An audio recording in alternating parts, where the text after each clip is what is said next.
ابوالحسن نے وہی کہا جو وہ کہہ سکتے تھے۔ درِ شہوار نے آ کر میرے ذہن کے فساد کو روکنا چاہا۔ اس نے مجھے عظمت و فضیلت کے حوالے دیے، مجھے اپنا اعلیٰ مقام یاد دلایا۔ اس نے مجھے بتایا کہ میرے پاس کیسی کیسی طاقتیں موجود ہیں، جن میرے غلام ہیں، روحیں میرے قبضے میں ہیں، میری زبان میں تاثیر ہے، میں نے آخرت میں اپنے لیے بہت کچھ کما لیا ہے۔ درِ شہوار نے مجھ سے بے پناہ لگاؤ کا اظہار کیا، ایسے لگاؤ کا اظہار جو اس نے اب تک مجھ سے نہیں کیا تھا۔ اس کی آنکھوں میں آنسو آ گئے۔ میں اس کی یہ حالت حیرت سے دیکھتا رہا اور میرے دل میں نامعلوم سے جذبے بیدار ہوئے۔ میں نے درِ شہوار کو پوری طرح دیکھا۔ وہ حسین و جمیل لڑکی، حور شمائل، زہرہ جمال، پری پیکر، دوشیزہ میرے لیے رو رہی تھی۔ میں نے اس کا ہاتھ پکڑ لیا۔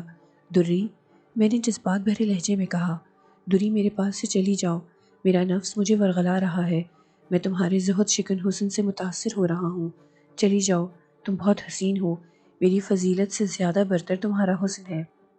میرے ان کلمات پر درِ شہوار کے چہرے پر کئی رنگ آئے۔ اس نے میرے ہاتھ کو بوسہ دیا اور وہاں سے چلی گئی۔ جب وہ چلی گئی تو میں پھر تنہا رہ گیا اور مجھ پر اپنے سرکش جذبات کا غلبہ ہو گیا جو گزشتہ رات سے مجھے پریشان کیے ہوئے تھے۔ دن چڑھنے لگا تھا اور لوگوں کی آمد پہاڑی پر شروع ہو چکی تھی، مگر میں نے آج ان سب سے ملنے سے انکار کر دیا۔ ابوالحسن نے مجھے آ کر سمجھایا، جنوں کا ایک پورا غول میری عیادت کو آیا۔ میں نے ان سب کو اپنے حجرے سے باہر نکال دیا۔ لوگ شام تک میرے انتظار میں بیٹھے رہے، میں حجرے سے باہر نہیں گیا۔ یقیناً وہ سب میری اس اچانک تبدیلی پر حیران ہوں گے۔ ابوالحسن نے بڑی مشکل سے انہیں رخصت کیا۔ عقیدت مند مجھے ایک نظر دیکھ لینے کے لیے ابوالحسن سے لڑنے لگے۔ اندر میں باہر کی تمام آوازیں سن رہا تھا۔ پورے دن میں نے تنہائی میں گزارا اور ان خیالات میں ڈوبا رہا جو رات سے میرے ذہن پر حاوی آ گئے تھے۔ میں شام کو ابوالحسن کی قیام گاہ پر نہیں گیا۔ میں نے مغرب اور عشاء کی نماز بہت دنوں بعد تنہائی میں ادا کی۔ رات ہوئی تو میں نے ایک فیصلہ کر لیا، وہی فیصلہ جو میری عمر کا کوئی شخص بھی ایسے حالات میں کرتا۔ میں نے اپنے انتقام کے لیے ذہن میں دلیلیں تراش لی تھیں۔ جب تک میں ان ظالموں کو ان کے کیے کی سزا نہیں دوں گا، میری عبادتوں میں خلل آتا رہے گا۔ میں نے طے کر لیا تھا کہ ان لوگوں کو کیفر کردار تک پہنچانے کے بعد میں کامل سکون سے عبادت میں لگ جاؤں، اور اگر یہ کوئی گناہ ہے تو میں اپنے خدا سے تمام باقی زندگی اس کی معافی چاہنے میں گزار دوں گا۔ رات کو میں نے وہی جلالی وظیفہ پڑھا جس سے الماس آ جاتی تھی۔ کل کی طرح مجھے الماس کو بلانے میں کوئی پریشانی نہیں اٹھانا پڑی۔ بہت آسانی سے میں نے الماس کو طلب کر لیا۔ اس نے آتے ہی مجھ سے پوچھا، میرے لیے کیا حکم ہے؟ مجھے بیرسٹر راشد حسین کے بارے میں بتاؤ۔ الماس ایک لمحے کے لیے خاموش ہوئی۔ بیرسٹر راشد حسین بہت آسودہ زندگی گزار رہا ہے۔ اس کی 2 لڑکیاں اور 2 بیویاں ہیں۔ ایک لڑکی سمندر پار اپنے شوہر کے ساتھ ہے، اس کا نام رشیدہ ہے۔ دوسری لڑکی سمینہ زیر تعلیم ہے۔ رشیدہ 2 بچوں کی ماں بن چکی ہے اور اپنے گھر میں بہت خوش ہے۔ راشد حسین ایک عیاش طبع اور ظالم شخص ہے۔ وہ بس میں نے اس کی بات کاٹ کر کہا، رشیدہ کو سمندر پار سے اس شہر میں بلا لو، اس میں وقت درکار ہوگا۔ الماس نے کہا، ٹھیک ہے الماس، میں اس خاندان کو تباہال دیکھنا چاہتا ہوں، میں انہیں سزا دینا چاہتا ہوں، بیرسٹر راشد حسین کو اس کی بدعمالیوں کی سزا، یہ سزا طویل اور بہت شدید ہونی چاہیے، میں نے غصے سے کہا۔ الماس کے چہرے پر ابھرنے والا اضطراب اس بات کی غمازی کر رہا تھا کہ اسے میرے حکم پر حیرت ہوئی ہے۔ وہ گنگ سی کھڑی مجھے تکتی رہی۔ میں نے اسے دوبارہ مخاطب کیا، سنا تم نے؟ میں سن چکی ہوں اے نیک بزرگ، الماس نے اداسی سے جواب دیا۔ میں نے دیکھا کہ اس کے حسین چہرے پر ہزاروں پریشان تاثرات ابھر آئے ہیں۔ یہ سزا سمینہ سے شروع کی جائے۔ سمینہ کی عمر وہی ہے جو میری بہن کی تھی۔ میں چاہتا ہوں کہ بیرسٹر راشد حسین اپنی رسوائی کا تماشا خود اپنی آنکھوں سے دیکھے۔ میں آپ کے حکم کی تابع ہوں، الماس نے غمزدہ لہجے میں کہا۔ روح الماس کو رخصت کرنے کے بعد میں سو گیا۔ فجر کے بعد درِ شہوار میرا ناشتہ لے کر آئی۔ اس نے میرا حال پوچھا تو میں نے کسی قدر مطمئن لہجے میں کہا، دری، ہم نے تمہارا کہا نہ مانا، ہم نے اپنے علم و فضل کا بھی کہا نہ مانا، اس لیے کہ ہم اگر جبر کر لیتے تو ہمیشہ ہمارے سینے پر بوجھ رہتا۔ درِ شہوار نے خاموشی سے سر جھکا لیا، جیسے اسے میرے اس جملے سے تکلیف پہنچی ہو۔ آج اس نے کچھ نہیں کہا، ناشتے کے برتن لے کر خاموش خاموش چلی گئی۔ میں نے صبح سے شام تک لوگوں سے ملاقات کی اور حشاش بشاش رہا۔ شام کو میں ابوالحسن کے گھر بھی گیا۔ رات کو میں نے الماس کو طلب کیا۔ اس نے مجھے بتایا کہ بیرسٹر راشد حسین کی لڑکی سمینہ اپنا ذہنی توازن کھو چکی ہے۔ میں نے اسے جلد ہی دوسرے کسی حکم کے بغیر رخصت کر دیا اور رات کو پھر میں اطمینان سے سو گیا۔ کئی دن گزر گئے۔ رات کو الماس میرے پاس آتی رہی اور سمینہ کا احوال بیان کرتی رہی، لیکن دلچسپ بات کا پتہ تو مجھے اپنے دوست اکبر سے چلا۔ اکبر اس دن کچھ گھبرایا اور پریشان نظر آ رہا تھا۔ میں نے اس کی وجہ دریافت کی تو اکبر نے افسوسناک لہجے میں کہا، آج میری ان گنہگار آنکھوں نے جو منظر دیکھا ہے اس نے مجھے پریشان کر دیا۔ سچ ہے کہ خدا کی لاٹھی بے آواز ہوتی ہے، اس کے یہاں دیر ہے اندھیر نہیں۔ کیا کوئی خاص واقعہ پیش آیا ہے؟ میں نے سرسری طور پر دریافت کیا تو اکبر بولا، شاہد میاں، آج میں نے بیرسٹر راشد حسین کی چھوٹی لڑکی سمینہ کو دیکھا تھا۔ اکبر کی زبانی سمینہ کا نام سن کر میں پوری توجہ سے اس کی بات سننے لگا۔ اکبر نے سلسلہ کلام جاری رکھتے ہوئے کہا، خدا دشمن کو بھی ایسی ذلت اور رسوائی نصیب نہ کرے جیسی آج راشد حسین کو ہوئی ہے۔ ذرا تفصیل سے بتاؤ کہ اصل معاملہ کیا ہے؟ میں نے اکبر کو کریدتے ہوئے پوچھا۔ سمینہ کا ذہنی توازن خراب ہو گیا ہے۔ آج اس پر دیوانگی کا اتنا شدید دورہ پڑا کہ وہ اپنے کپڑے تار تار کر کے سڑک پر نکل آئی۔ ہزاروں آدمیوں نے اسے سڑک پر کھڑے ہو کر واہی تباہی بکتے دیکھا۔ راشد حسین بڑی مشکلوں سے اسے گھر لے جانے میں کامیاب ہو سکے۔ پورے شہر میں بس اسی ایک بات کا چرچا ہو رہا ہے۔ راشد حسین گھر میں منہ چھپائے اپنی رسوائی پر آنسو بہا رہے ہیں۔ اکبر نے اتنا کہہ کر ایک ٹھنڈی سانس لی، پھر بولا، اس نے تمہارے خاندان والوں کے ساتھ جو ظلم کیا تھا اب وہ اس کے آگے آ رہا ہے۔ اکبر کی زبانی ملنے والی اس اطلاع پر جتنی مجھے خوشی ہوئی اس کا اندازہ میرے سوا اور کوئی نہیں لگا سکتا، لیکن میں نے دیدہ دانستہ اپنے چہرے سے خوشی کا اظہار نہیں ہونے دیا۔ مجھے اکبر کی طبیعت کا بخوبی علم تھا۔ اگر اسے معلوم ہو جاتا کہ راشد حسین پر وہ افتاد میری وجہ سے پڑی ہے تو وہ یقیناً میرے سر ہو کر یہی کہتا کہ میں اپنا عتاب واپس لے لوں۔ میں خاموش رہا۔ خدا کسی دشمن کو بھی نوجوان لڑکی کو اس طرح سر بازار رسوا نہ کرے۔ اکبر نے سمینہ کے سلسلے میں اپنی ہمدردی کا اظہار کیا تو میں چپ نہ رہ سکا۔ بمشکل تمام اپنا غصہ ضبط کر کے بولا، کیا تمہیں میری مرحوم بہن سے کوئی ہمدردی نہیں ہے؟ جس پر آفت راشد حسین کے ہی سبب آئی تھی وہ بھی تو اسی طرح رسوا ہوئی تھی، بلکہ اس سے زیادہ۔ وہ صرف تمہاری نہیں میری بھی بہن تھی شاہد میاں۔ خدا کسی کو بھی اس قدر رسوا نہ کرے۔ اس خیال سے کہ کہیں اکبر اپنے ہمدردی کے جذبے کے تحت سمینہ کے سلسلے میں مجھ سے کسی مدد کی درخواست نہ کر بیٹھے، میں نے گفتگو کا رخ بدل دیا۔ اکبر خاصی دیر تک بیٹھا رہا، ادھر ادھر کی باتیں کرتا رہا، مجھے اپنے کاروبار کے بارے میں بتاتا رہا جو روز بروز ترقی کر رہا تھا، مگر جب بھی وہ سمینہ کا ذکر چھیڑتا میں اسے دوسری باتوں میں الجھا دیتا۔ اکبر چلا گیا تو میں نے سکون کا سانس لیا۔ مجھے ابھی رشیدہ اور اس کے شوہر کا انجام دیکھنا تھا۔ رات کو جب میں نے الماس کو طلب کیا تو اس نے مجھے بتایا کہ بیرسٹر راشد حسین تمام بڑے ڈاکٹروں اور عاملوں کو دکھا چکا ہے، لیکن کوئی افاقہ نہیں ہوا۔ میں اپنی اس طاقت پر جس قدر بھی خوش ہوتا کم تھا۔ مجھے معلوم تھا کہ اس علاقے میں کوئی شخص ایسا نہیں جو سمینہ کے ذہنی توازن کو درست کر سکے۔ یہ میری فضیلت کی تصدیق تھی۔ روزانہ میں الماس سے سمینہ کا احوال سنتا رہا، لیکن ایک شب مجھے الماس نے بتایا کہ سمینہ درست ہو چکی ہے۔ سمینہ ٹھیک ہو چکی ہے؟ میں نے حیرت سے پوچھا، یہ کس طرح ممکن ہوا؟ اسے ایک پنڈت نے ٹھیک کر دیا ہے۔ اس کے پاس غیر معمولی طاقتیں ہیں۔ وہ اپنے مذہب کا ایک پہنچا ہوا عالم ہے۔ اس کے پاس بہت سے منتر اور روحوں کے ابتلا کا توڑ ہے۔ الماس نے بے نیازی سے جواب دیا۔ وہ کون پنڈت ہے؟ اس کا نام کیا ہے؟ میں نے تشویشناک انداز میں پوچھا۔ اس کا نام اونکار ناتھ ہے۔ اونکار ناتھ؟ میں اچھل کر کھڑا ہو گیا۔ اونکار ناتھ نے اسے درست کر دیا؟ نہیں نہیں، وہ ایک معمولی پنڈت ہے، اسے جادو منتر آتا ہے۔ الماس، کیا یہ صحیح ہے؟ میں جو کچھ کہہ رہی ہوں درست ہے۔ جب سب لوگ ناکام ہو چکے تو بیرسٹر راشد حسین نے اسے سمینہ کو دکھایا اور اس نے اس کا توڑ کر لیا۔ کیا تم اب کچھ نہیں کر سکتی؟ میں نے بیزاری سے کہا۔ یقیناً میں سب کچھ کر سکتی ہوں، مگر اونکار ناتھ پھر اس کا توڑ کر دے گا، اور یہ سلسلہ اس وقت تک جاری رہے گا جب تک آپ ہی کوئی قدم نہ اٹھائیں۔ مجھے معلوم ہے کہ آپ جو چاہیں کر سکتے ہیں۔ تم جا سکتی ہو، میں نے اسے حکم دیا۔ پنڈت اونکار ناتھ میرے ذہن پر اس طرح چھایا کہ میں اس رات کچھ سوچ ہی نہ سکا۔ اونکار ناتھ نے ایک بار پھر مجھے چیلنج کیا تھا۔ مجھے اسے بتانا ہی ہوگا کہ میاں صاحب نے مجھے کیا بخشا ہے۔ میں کیا ہوں؟ یہ پنڈت تو گریبان تک آ رہا ہے۔ اب درگزر کرنے اور برداشت کرنے کا وقت گیا۔ اگر یہی صورت رہی تو یہ پنڈت سر پر چڑھتا آئے گا۔ میں نے فجر کے بعد ایک اور وظیفہ شروع کیا۔ جب تک پہاڑی پر لوگ جمع نہیں ہو گئے میں یہی ورد کرتا رہا۔ میرا ناشتہ دورشہوار رکھ کر چلی گئی تھی۔ کوئی 7 بجے میں حجرے سے باہر آیا۔ مجھے یقین تھا کہ سمینہ پھر اپنا ذہنی توازن کھو چکی ہوگی۔ اونکار ناتھ آج شام یا کل صبح تک میری مدد لینے ضرور آئے گا، اس کا مجھے یقین تھا۔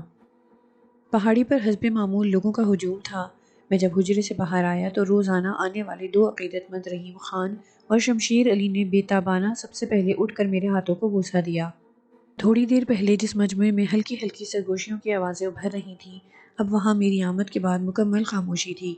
میں نے ایک طائرانہ نظر مجموعے پر ڈالی جتنی نگاہیں جو میری سمت اٹھی ہوئی تھیں جھک گئی۔ میں نے اپنے لیے یہ عقیدتیں دیکھ کر دل میں خدا کا شکر ادا کیا اور دعا مانگی، اے کائنات کے خالق، اے خدا، کوئی شبہ نہیں جسے تو چاہے عزت دے، جسے چاہے ذلت دے۔ اے میرے پروردگار، میرے قلب کو اپنے نور سے منور رکھ، مجھے راستے کی توفیق دے اور ان مصیبت زدہ لوگوں کے دکھ درد دور کر۔ یہ لوگ میرے پاس بڑی امیدیں لے کر آئے ہیں۔ اپنے دل میں یہ دعا مانگ کر جب میں ایک مونڈے پر بیٹھ گیا تو رحیم خان اور شمشیر علی نے روزانہ کے مطابق حاضران کو صبر و تحمل کی تلقین کی۔ میاں صاحب کے زمانے سے ان دونوں نے از خود یہ کام سنبھال لیا تھا۔ مجمع میں خاموشی، سکون اور نظم برقرار رکھنے کا کام انہی کا تھا۔ بہت کم ایسا ہوا تھا کہ انہوں نے ناغہ کیا ہو۔ ان کی عدم موجودگی میں ابوالحسن یہ کام کرتے تھے۔ ویسے ابوالحسن عام طور پر ان لوگوں کے سامنے ہی رہتے، کسی کو معلوم نہیں تھا کہ ابوالحسن ایک بزرگ جن ہے، اور صرف ابوالحسن ہی نہیں، اس پہاڑی پر بسنے والے بہت سے جن مجمع میں شامل ہو جاتے۔ رحیم خان اور شمشیر علی کے رویے سے آج تک کسی کو شکایت نہیں ہوئی تھی۔ شام کو یہ دونوں عام لوگوں کے ساتھ واپس چلے جاتے۔ آنے والوں میں اکثریت ان لوگوں کی تھی جو صرف عبادت کرنے یہاں جمع ہو جاتے۔ یہ سب میرے اشارے کے منتظر رہتے اور ہزار بہانے میری خدمت کے ڈھونڈتے۔ میاں صاحب کے منع کرنے کے بعد کہیں یہ لوگ باز آئے تھے، ورنہ یہاں کوئی پھول لے کر آتا، کوئی نذرانے، کوئی چڑھاوا یا ان کی ضرورت کی کوئی چیز۔ میاں صاحب کے وصال کے بعد ان لوگوں نے یہ سلسلہ میرے ساتھ بھی شروع کیا، مگر میں نے سختی کے ساتھ تاکید کر دی تھی کہ یہ پہاڑی نذرانے، پھول اور تحفے تحائف کی جگہ نہیں ہے۔ صرف محبتیں کافی ہیں، صرف عقیدتیں بہت ہیں۔ سو میں نے وہ آنکھیں دیکھی ہیں جن میں میرے لیے فنا ہونے کی آمادگی موجود ہوتی، اور میں نے وہ چہرے دیکھے ہیں جو میرے چہرے کے تاثرات سے چمک پاتے یا مرجھا جاتے۔ میرے یہ لوگ میرے لیے جیتے مرتے تھے۔ کون اس دنیا میں کسی سے اتنا ربط رکھتا ہے؟ جب میں ان ستم رسیدہ لوگوں کے ساتھ بیٹھتا تو ان کا ہو جاتا، اور مجھے محسوس ہوتا کہ میں ایک عظیم مقصد کے خاطر زندگی گزار رہا ہوں۔ میرے ہاتھ آسمان کی طرف اٹھتے تو روتی ہوئی بوڑھی عورتوں کو قرار آ جاتا، غمزدہ اور مظلوم چہروں پر مسرت کی لہر دوڑ جاتی۔ میں اس دن صبح سے شام تک ان لوگوں کی روداد غم سنتا رہا۔ اس دن مجھے شدت سے کسی کا انتظار تھا۔ اتنی مصروفیت کے بعد بھی میں اون کائنات کو بھلانے میں کامیاب نہ ہو سکا۔ مجھے یقین تھا کہ اون کائنات کو جب سمینہ کا ذہنی توازن بگڑ جانے کی خبر ملے گی اور جب وہ اپنے جنتر منتر میں ناکام ہو جائے گا تو میرے پاس مدد لینے ضرور آئے گا۔ مگر عصر گزر گئی، شام ہو گئی اور پہاڑی انسانوں سے خالی ہو گئی، اون کائنات نہیں آیا۔ اس بات نے مجھے تشویش میں ڈال دیا۔ مغرب کے وقت میں ابوالحسن کی طرف گیا۔ نماز مغرب میں نے پہاڑی کے اجناح کے ساتھ پڑھی۔ وہ حسب معمول میرے قریب جمع ہو گئے، مگر اس دن میں نے ان سے کوئی بات نہیں کی۔ میں سیدھا ابوالحسن کے گھر آ گیا اور ایک پلنگ پر دراز ہو گیا۔ دور شہوار میری یہ حالت دیکھ کر دوڑی دوڑی میرے پاس آئی۔ آپ کی طبیعت تو ٹھیک ہے؟ اس نے محبتوں کے ساتھ پوچھا۔ ہاں دوری، طبیعت ٹھیک ہے، مگر بس ذرا جی نہیں لگ رہا، میں نے نیم دلی سے جواب دیا۔ کیا بات ہے، آپ نے دوپہر کا کھانا بھی نہیں کھایا؟ وہ میرے سر کے قریب کھڑی ہو گئی۔ آپ مجھے بھی نہیں بتائیں گے؟ اس کا جملہ نہ جانے کیوں مجھے اچھا لگا۔ ایسے جملے یقیناً میرے لیے فرحت کا باعث ہوتے تھے۔ میں نے اسے معنی خیز نظروں سے دیکھا۔ میرے اس انہماک پر اس کی پلکیں جھک گئیں۔ میں نے اس کا نرم و نازک ہاتھ اپنے ہاتھ میں لے لیا۔ دوری، بعض اوقات جی چاہتا ہے کہ اپنے نفس کی تمام تر سازشوں سے تمہیں آگاہ کر دوں۔ میں سوچتا ہوں کہ کاش میں ایک عام آدمی ہی ہوتا۔ غالباً اس فضیلت کا متحمل نہیں ہو پا رہا ہوں۔ میاں صاحب نے جس سے مجھے نواز دیا ہے، میرے اندر کوئی کھوٹ ضرور ہے۔ نہیں نہیں، آپ ان دنوں الجھنوں میں گرفتار ہیں، ایسے آزمائشی لمحے ضرور آتے ہیں۔ آپ مجھے سب کچھ بتا دیا کیجئے، کسی کو بتانا ضروری ہوتا ہے۔ آپ ایک جلیل القدر بزرگ ہیں، آپ کے اندر کوئی کھوٹ نہیں۔ کھوٹ تو باہر کی دنیا میں ہے، وہی شیطانی قوتیں نیک لوگوں کو پریشان کرتی رہتی ہیں۔ دور شہوار نے میرے ہاتھوں کو بوسہ دیتے ہوئے کہا۔ دوری، تمہاری قربت میں گداز اور تمہاری گفتگو میں شیرینی ہے۔ مجھے ایک ایسے شخص کی ضرورت شدت سے محسوس ہوتی ہے جو میرے اندر کے فشار پر مجھے ٹوک سکے۔ یہ سبھی لوگ میری عزت کرتے ہیں، مجھے ان لوگوں میں اپنے قد کی طوالت سے اکثر بڑی الجھن ہوتی ہے۔ میں تنہائی محسوس کرنے لگتا ہوں۔ تم دوری، مجھے چھوٹے میاں صاحب نہ سمجھا کرو۔ اکبر میرا دوست تھا، مگر وہ بھی عملاً مجھ سے بچھڑ گیا۔ اس کے انداز میں بھی میرے لیے قدر و منزلت آ گئی۔ تم بھی وہی کرتی ہو۔ اس عزت و تکریم، آداب اور حفظ مراتب سے میرا دم گھٹنے لگتا ہے۔ میں نے دور شہوار سے جذباتی لہجے میں کہا۔ دوری، کم از کم میں تم سے اس برتاؤ کا طالب نہیں ہوں۔ میں نے محسوس کیا کہ دور شہوار کا چہرہ میری اس جذباتی گفتگو سے سرخ ہو گیا ہے۔ اس کے ہاتھ میں ایک جنبش ہوئی اور میں نے تشنگیوں کی تمام حسرتوں کے ساتھ اس کی آنکھوں میں دیکھا۔ وہاں مجھے ایک سمندر نظر آیا۔ میں نے اس کی جھلملاتی آنکھوں میں صرف اپنا چہرہ دیکھا۔ میرے لیے یہ لذت بالکل نئی تھی۔ مجھ پر ایک عجیب سا کیف طاری تھا۔ دوری کی اس کیفیت میں بات ہی کچھ اور تھی۔ پھر اچانک مجھے نہ جانے کیا خیال آیا۔ میں نے در شہوار کا ہاتھ چھوڑ دیا اور اس طلسمی فضا کے سحر کو ختم کرنے کے لیے میں نے در شہوار سے قہوہ طلب کیا۔ وہ مسکراتی ہوئی رخصت ہو گئی اور میں سوچنے لگا کہیں میں کسی لغزش کا مرتکب تو نہیں ہو رہا۔ مجھے زیادہ سوچنے کا موقع نہ ملا، ابوالحسن آ گئے۔ آتے ہی انہوں نے میری مزاج پرسی کی اور میری بدلی ہوئی حالت پر تشویش کا اظہار کیا۔ ابوالحسن نے بہت دبے دبے لہجے میں میری گزشتہ روز کی گوشہ نشینی کی شکایت کی۔ میں بہت سکون سے ابوالحسن کی باتیں سنتا رہا، اس لیے کہ وہ میرے اتالیق بھی تھے۔ علم و فضل میں میرا مرتبہ بلند ہو جانے کے بعد بھی ہم دونوں کے درمیان میں ماضی کے متعلق وزاداری موجود تھی۔ جب ابوالحسن اپنے تجربوں کی روشنی میں مجھے اپنے پند و نصاحت سے نواز چکے تو میں نے بڑی سنجیدگی سے کہا، یہ سچ ہے کہ خدا نے میرے ساتھ فیاضی سے کام لیا ہے، لیکن میں ابھی تک اپنے ذہن کے اس شر کو دبا نہیں سکا جس کا تذکرہ میں نے پہلے بھی آپ سے کیا ہے۔ جب سے میں نے اپنے مرحوم والدین اور بہن کی روحوں سے ملاقات کی ہے میں بہت مضطرب رہا ہوں۔ میں نے انہیں آزردہ خاطر دیکھا ہے۔ ابوالحسن، میں نے اپنی بہن کے آنسوؤں کو دیکھا ہے۔ میں ان ظالموں کو بھلانے کی طاقت اپنے اندر نہیں پاتا جنہوں نے میرا گھر برباد کیا تھا۔ ابوالحسن، میں بہت مجبور ہوں، لیکن معاف کر دینے میں جو سکون اور سربلندی ہے وہ سزا دینے میں نہیں۔ آپ درگزر کر دیجئے، یہ آپ کے منصب کے مطابق نہیں۔ ابوالحسن نے کہا، مجھے معلوم ہے، لیکن میری یکسوئی ختم ہو گئی ہے۔ میں پرسکون رہ کر عبادت و ریاضت میں خود کو مصروف کرنا چاہتا ہوں، مگر میں کیا کروں؟ میری بہن کی صورت مجھے چاروں طرف گھورتی نظر آتی ہے۔ اس پہاڑی کا کوئی گوشہ ایسا نہیں جہاں وہ موجود نہ ہو۔ میری باتوں سے ابوالحسن کے چہرے پر تشویش کے تاثرات ہر لمحے گہرے ہوتے جا رہے تھے۔ انہوں نے ایک بار میرے ارادے سے مجھے باز رکھنے کی کوشش کی، مگر جب میں نے اپنی دلی کیفیت، ذہنی انتشار، کرب اور اضطراب سے بیان کیا تو ابوالحسن متاثر ہوئے بغیر نہ رہ سکے۔ در شہوار قہوہ لے کر آ گئی تھی۔ ابوالحسن نے اس کے سامنے بات جاری رکھنے میں کچھ تامل کیا، مگر میں نے در شہوار کے سامنے انہیں گفتگو کرنے کی اجازت دے دی۔ آپ بزرگ ہیں، آپ کا مرتبہ اور بلند ہو۔ ابوالحسن نے نیازمندی سے کہا، میری ایک درخواست ہے، ظالموں کو کیفر کردار تک پہنچانے کی خدمت میرے سپرد کر دیجیے، میں وہی کروں گا جو آپ چاہتے ہیں۔ نہیں ابوالحسن، میں نے بعجلت تمام کہا، میں اس معاملے میں کسی کو درمیان میں نہیں ڈالنا چاہتا، خود نمٹنا چاہتا ہوں۔ عشاء کا وقت ہو چلا تھا، میں نماز کے بعد وہاں سے چلا آیا۔ در شہوار مجھے دروازے تک چھوڑنے آئی۔ چلتے وقت اس سے میری کوئی بات نہیں ہوئی۔ حجرے میں آ کر میں نے طوطوں کے پنجرے میں پانی ڈالا اور ایک وظیفے میں مصروف ہو گیا۔ عبادت سے مجھے سکون ملا، لیکن مجھے پھر خیال آیا کہ الماس کو طلب کرنا چاہیے۔ میں نے کوئلے دہکائے اور خوشبو سے تمام حجرے کو معطر کر دیا۔ الماس کی روح جلد ہی میری طلبی پر حاضر ہو گئی اور میں نے اس سے ثمینہ کی حالت کے متعلق دریافت کیا۔ اے نیک بزرگ، ثمینہ کی حالت آپ کے صبح کے عمل کے بعد بہت ناگفتبے ہے۔ آپ کے موکلوں نے ثمینہ کی ذہنی حالت کو دوبارہ ابتر کر دیا ہے۔ وہ اپنا توازن کھو بیٹھی ہے، لیکن کیا؟ میں نے الماس کو خاموش ہوتے دیکھا تو متعجب ہو کر پوچھا، الماس، تم نے اپنا جملہ نامکمل کیوں چھوڑ دیا؟ میں آپ کو یہ بتانا چاہتی تھی کہ اون کائنات پھر ثمینہ کو درست کرنے میں مصروف ہے۔ ثمینہ کو ہوش میں لانے کے لیے اس وقت بھی وہ اپنے جنتر منتر آزما رہا ہے۔ کوئی عجب نہیں کہ وہ پھر کامیاب ہو جائے۔ کیا مطلب؟ میں نے خفگی سے کہا، الماس، یہ تم کیا کہہ رہی ہو؟ کیا تم یہ باور کرانا چاہتی ہو کہ اون کائنات اس علاقے میں میری رسوائیوں کی در پہ ہے؟ کیا اسے میری توہین کی جرت ہو گئی ہے؟ کیا اس کا انداز میرے ضمن میں بہت ہی جارحانہ ہے؟ اے عالی مقام بزرگ، الماس نے سر جھکا کر جواب دیا، وہ اپنے دل میں آپ کے لیے کینہ رکھتا ہے اور اس علاقے میں اپنی برتری کا خواہاں ہے۔ اس کے اندر نفرتیں بیٹھ گئی ہیں اور وہ آپ کے غیر معمولی واقعات سن کر اپنے حواس کھو بیٹھا ہے۔ میں اس کے حواس ٹھکانے لگا دوں گا، بخدا میں اسے جہنم واصل کر دوں گا۔ الماس، اسے سمجھاؤ کہ وہ میرے آڑے نہ آئے۔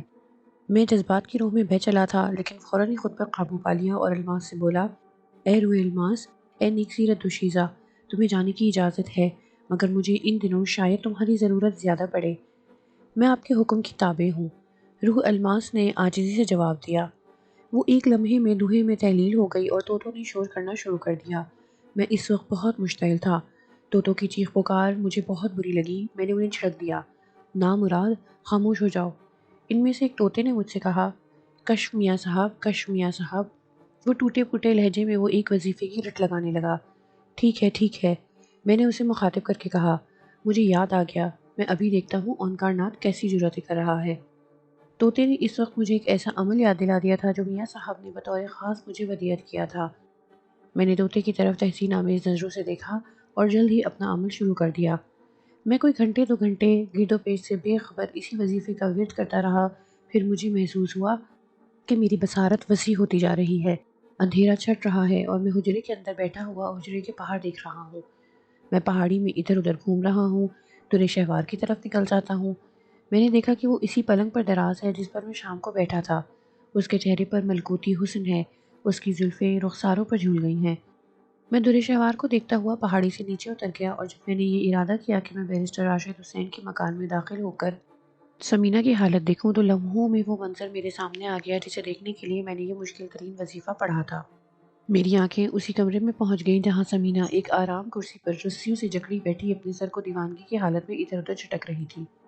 سمینہ کے قریب ہی بیرسٹر راشد حسین حیران و پریشان کھڑا ہوا تھا۔ اس کی آنکھیں سوجی ہوئی تھیں، چہرے پر ہوائیاں اڑ رہی تھیں اور رنگت زرد ہو رہی تھی۔ سمینہ کے عین سامنے پنڈت اونکار ناتھ ننگے فرش پر آلتی پالتی مارے بیٹھا تھا اور اس کا سیدھا ہاتھ زندری دانوں کی مالا پر تیز تیز چل رہا تھا۔ اونکار ناتھ اور سمینہ کے درمیان مٹی کے ایک کونڈے نما برتن میں لوبان سلگ رہا تھا۔ اونکار ناتھ کے چہرے کی رنگت سیاہ پڑتی جا رہی تھی، وہ کسی خطرناک منتر کے جاپ میں منہمک تھا۔ مجھے یہ سب بہت دلچسپ لگا۔ میں نے اپنی بصارت کو وہیں ٹھہرے رہنے دیا۔ منتر کا جاپ پورا کر کے اونکار ناتھ نے مالا کو گردن میں ڈالا، اٹھ کر لوبان کے ایک ٹکڑے کو مٹی کے برتن میں پھینکا، پھر دھوئے کو چیرتا ہوا آگے بڑھا اور سمینہ کے سامنے جا کر کھڑا ہو گیا، جس نے اپنا سر جھٹکنا بند کر دیا تھا اور حیرت بھری نگاہوں سے اونکار ناتھ کو تک رہی تھی جیسے اس پر سکتہ طاری ہو گیا ہو۔ لڑکی! اونکار ناتھ کی لرزہ پیدا کر دینے والی آواز کمرے کے سکوت کو چیرتی ہوئی ابھری۔ میں تجھے حکم دیتا ہوں کہ اپنے من کو گندی باتوں سے پاک کر کے ہوش میں آ جا۔ سمینہ بدستور بت بنی کھڑی آنکھیں پھاڑے اونکار ناتھ کو دیکھتی رہی تو وہ دوبارہ گرج کر بولا، لڑکی اپنے من کی کالک دور کر، دور کر، دور کر، میری آگیا کا پالن کر۔ اونکار ناتھ اپنے الفاظ کو بار بار دہرا رہا تھا، اس کے چہرے کی خباثت بڑھتی جا رہی تھی۔ بیرسٹر راشد حسین گنگ سا کھڑا سب کچھ دیکھ رہا تھا کہ اچانک کمرے میں ایسا شور بلند ہوا جیسے کوئی کربناک حالت میں چیخ رہا ہو۔ چیخوں کی یہ آوازیں تیزی سے ابھرتی تھیں اور پھر مدھم ہو جاتی تھیں۔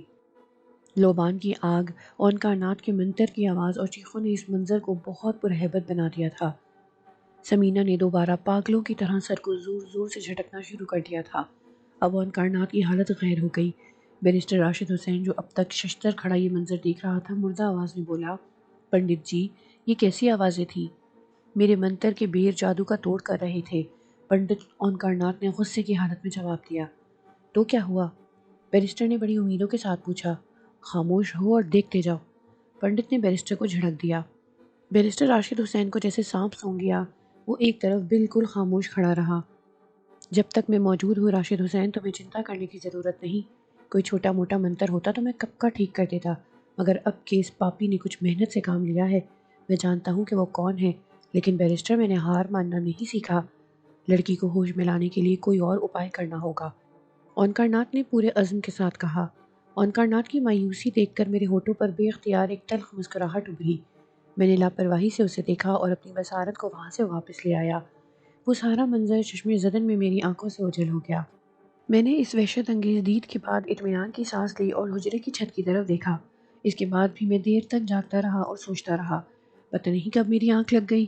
دوسری صبح میں کسی قدر دیر سے اٹھا، لیکن اتنی دیر سے بھی نہیں کہ نماز قضا ہو جائے۔ درے شہوار ناشتہ لے آئی۔ وہ عموماً صبح مجھ سے کم باتیں کیا کرتی تھی، تاہم آج اس کے انداز سے عیاں تھا کہ وہ حجرے میں کچھ دیر ٹھہرنا چاہتی ہے۔ میں نے مسکرا کر اس سے کہا، بیٹھ جاؤ، کہو کیسی ہو؟ میرا دل اس سے بہت سی باتیں کرنے کو چاہتا تھا مگر الفاظ میری زبان پر آتے آتے رک جاتے تھے۔ یہ میری روحانی تربیت کے سبب تھا۔ مجھے اپنے ناآسودہ جذبوں کو محسوس کرنے کی فرصت ہی نہیں ملی۔ میں نے شادابی و شگفتگی کے کچھ دن جیل میں گزارے، کچھ فاقہ کشی اور بے بسی میں، کچھ عبادت اور ریاضت میں۔ زندگی کا بڑا حصہ اسی طرح گزر گیا۔ درے شہوار میرے سامنے بیٹھ گئی۔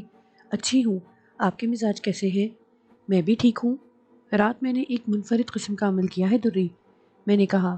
میں نے اپنی بصارت کو وسیع کرنے کا ایک وظیفہ پڑھا۔ جانتی ہو پھر میں کہاں کہاں گیا؟ کہاں کہاں؟ درے شہوار نے حیرت سے پوچھا۔ میری بصارت نے پہاڑی کا احاطہ کیا، پھر نہ جانے کیسے میری آنکھیں تمہارے گھر پہنچ گئیں اور میں نے دیکھا کہ تم پلنگ پر اور تمہاری سیاہ زلفیں تمہارے رخساروں پر محو خواب ہیں۔ در شہوار کا چہرہ سرخ ہو گیا اور مجھے اچانک محسوس ہوا کہ میں وہ الفاظ عطا کر رہا ہوں جو اس حجرے کے شایان شان نہیں۔ مجھے اپنے ہی لفظ بے وقت معلوم ہوئے۔ میں نے بات بدل لی، لیکن پھر فوراً ہی میری آنکھیں اس جگہ کے تعاقب میں روانہ ہو گئی جو اصل میں مجھے مطلوب تھی۔ آپ رات والی بات بھول گئے؟ در شہوار نے تیکھے لہجے میں کہا۔ کون سی بات؟ مجھے واقعی کچھ یاد نہ تھا۔ کہ آپ مجھے اپنا ہم قد بنانے کی عزت دینا چاہتے تھے؟ در شہوار نے معنی خیز لہجے میں کہا۔ اے دری، یہ سچ ہے کہ میں نے یہی کہا تھا جو تم نے سمجھا۔ میں یقیناً تمہیں بتاؤں گا۔ میں رات بیرسٹر راشد حسین کے اس کمرے میں گیا جہاں سمینہ کو آن کرناٹ میرے عطاب سے بچانے کی فکر میں مبتلا تھا۔ میں نے اسے صاف صاف بتا دیا۔ آپ مجھے کوئی کام کیوں نہیں سونپتے؟ تم میرے لیے بہت کام کرتی ہو، میں نے مسکراتے ہوئے کہا۔ نہیں، کچھ اور کام میرے ذمہ ڈال کر دیکھیے۔ مجھے معلوم ہے کہ تم ابوالحسن جیسے عالم کی بیٹی ہو اور اس فضیلت گاہ اس پہاڑی کی پروردہ ہو۔ بڑی مشکل سے میں در شہوار کو سمجھا سکا کہ پہاڑی پر صرف وہی ایک ذات تھی جو مجھ سے الجھنے کی حد تک گفتگو کر سکتی تھی۔ سورج کی روشنی پھیلی تو میں نے اسے رخصت کر دیا اور میں طوطوں کو ان کی غذا فراہم کر کے باہر آ گیا جہاں پر عقیدت مندوں کا ایک غول موجود تھا۔ روزانہ کی طرح میں نے ان پر ڈھائے جانے والے ظلم و ستم کی کہانیاں سنی اور انہیں سکون و اطمینان تقسیم کرتا رہا۔ ظہر کی نماز کے بعد میں حجرے میں داخل ہوا۔ در شہوار میرا کھانا جو دال اور صرف 2 چپاتیوں پر مشتمل ہوتا تھا لے کر آئی۔ میں نے کھانے کے لیے ہاتھ بڑھایا تو وہ بڑے اشتیاق سے کہنے لگی، آج صبح آپ سے رخصت ہونے کے بعد میرا جی چاہا کہ میں اس لڑکی سمینہ کو دیکھوں جو بیرسٹر راشد حسین کی لڑکی ہے، مگر وہ تو مجھے بالکل تندرست نظر آئی۔ کیا مطلب؟ لقمہ میرے ہاتھ میں رہ گیا۔ تم کس وقت گئی تھی اور تم نے وہاں کیا دیکھا؟ میں صبح خاصا دن نکلنے کے بعد گئی تھی، در شہوار نے بدحواسی سے جواب دیا۔ مگر آپ کھانا تو کھائیے، میں نے غلط وقت پر ہی ذکر چھیڑ دیا۔ نہیں نہیں، میں نے خود پر قابو پاتے ہوئے کہا اور دانستہ اس ذکر کو طول نہیں دیا۔ در شہوار کے سامنے مجھے کسی شرمندگی کا احساس ہو رہا تھا اور وہ اس ندامت میں گرفتار نظر آتی تھی کہ اس نے تذکرہ کیوں شروع کیا۔ میں نے اس مرحلے سے بچنے کے لیے در شہوار کے سامنے باقاعدہ کھانا کھایا، حالانکہ میرا جی کھانے میں بالکل نہیں لگ رہا تھا۔ کسی نہ کسی طرح میں نے کھانا ختم کیا اور در شہوار کو رخصت کیا۔ شمشیر علی کو بلا کر مجمع میں اعلان کرا دیا کہ آج دوپہر بعد میں باہر نہ آ سکوں گا۔ مجھے معلوم تھا کہ اس اعلان کے بعد کیسی کیسی سرگوشیاں نہ ہوں گی۔ عقیدت مندوں سے وقتی طور پر چھٹکارا پانے کے بعد میں اجنا کے ایک گروہ میں گیا جو پہلی بار میرے اس اچانک اعلان کے بعد آیا تھا۔ ابوالحسن پریشان پریشان نظر آتے تھے۔ میں نے انہیں اشارہ کیا کہ وہ اس گروہ کو یہاں سے لے جائیں۔ انہیں رخصت کرنے کے بعد جب مجھے تنہائی نصیب ہوئی تو میں نے اون کائنات کے بارے میں سوچنا شروع کر دیا، اسی پنڈت کے سلسلے میں جو میاں صاحب کے رشد و ہدایت کے اس پورے سلسلے کو چیلنج کر رہا تھا۔ میں اس وقت غیظ و غضب کے عالم میں تھا اور کوئی دلیل سننے کے لیے تیار نہ تھا۔ اپنے غصے کو کم کرنے کے لیے میں نے خود کو عبادت میں مصروف کرنا چاہا، لیکن عبادت میں خلل پیدا ہو رہا تھا۔ میں نے وظائف کا ورد کیا لیکن میری زبان میں لکنت ہو رہی تھی۔ پھر میں نے ایک ایسے وظیفے میں خود کو غرق کر دیا جس میں اپنے ہونے نہ ہونے کا احساس بھی نہ رہا۔ مغرب کے وقت کہیں مجھے ہوش آیا اور میں نے شمال کی طرف انگلی اٹھا کر اشارہ کیا، پھر سجدے میں گر گیا۔ مجھ پر ایسی کیفیت طاری ہوئی کہ میرا بدن کانپنے لگا۔ میں نے زمین سے اتنی بار اپنے سر کو مارا کہ وہ لہو لہان ہو گیا۔ جب میں نے در شہوار کا لمس اپنے سر پر محسوس کیا تو مجھے ہوش آیا۔ وہ میرے قریب بیٹھی میرا سر سہلا رہی تھی۔ میں جائے نماز کے بجائے بستر پر پڑا تھا۔ میں نے حیرت کے عالم میں در شہوار کی طرف دیکھا۔ اس کے چہرے پر پریشانی کے تاثرات نمایاں تھے۔ مجھے ہوش میں آتا دیکھ کر وہ ایک سرد آہ بھر کر بولی، اے خدا تیرا شکر ہے۔ دوری، تم اس وقت یہاں کیسے؟ میں نے اسے حلاوت سے مخاطب کیا تو وہ آبدیدہ ہو کر بولی، میں والد سے آپ کی طبیعت کی ناسازی کا سن کر آئی تھی۔ جب میں حجرے میں داخل ہوئی تو آپ جائے نماز پر بے ہوش پڑے تھے۔ آپ کا سر لہو لہان تھا۔ میں نے اس کی اطلاع فوراً والد کو دی۔ انہوں نے آ کر آپ کو بستر پر لٹایا، پٹیاں باندھی اور مجھے یہاں ٹھہرنے کی ہدایت دے کر کوئی دوا لینے چلے گئے۔ ہاں دوری، پڑھتے پڑھتے مجھ پر رقت طاری ہو گئی تھی۔ مجھے اپنا ہوش نہ رہا۔ تم لوگوں کو بڑی زحمت ہوئی۔ زحمت؟ در شہوار نے خفگی سے کہا۔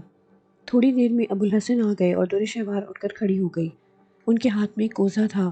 مجھے ہوش میں دیکھ کر انہوں نے خدا کا شکر ادا کیا اور کوزہ میرے قریب لا کر بولے، میں یہ مشروب آپ کے لیے لایا ہوں، اسے پی لیں، خدا نے چاہا تو آپ کی طبیعت بحال ہو جائے گی۔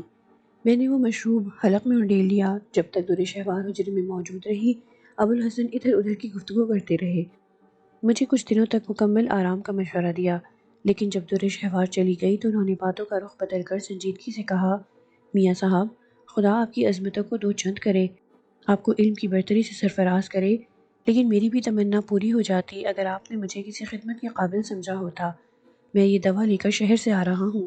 سارے شہر میں بیرسٹر راشد حسین کی کوٹھی کے جلے ہوئے شعلے نظر آ رہے ہیں۔ دیکھنے والوں کا کہنا ہے کہ اتنی خطرناک آگ انہوں نے پہلے کبھی نہیں دیکھی۔